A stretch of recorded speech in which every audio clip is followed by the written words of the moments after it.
guys, in this video I am going to show you how to hide subscription status in Chat Viewer Card, meaning that you will be able to hide your subscription status for any particular channel in your profile on Twitch. But first I just want to mention, don't forget to subscribe to my channel, because at 10,000 subscribers I am going to show you my whole YouTube revenue statistics and growth strategy, how to make money online. Now let's jump into it. First of all, open the website and then go to your homepage and tap on this profile icon in the upper right corner of the screen.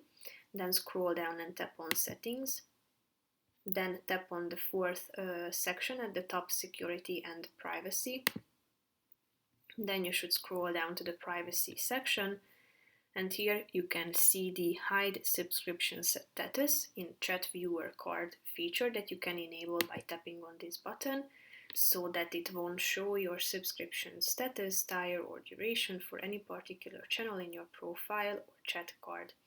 So that's pretty much it for this video, guys. See you in the next one. Bye bye.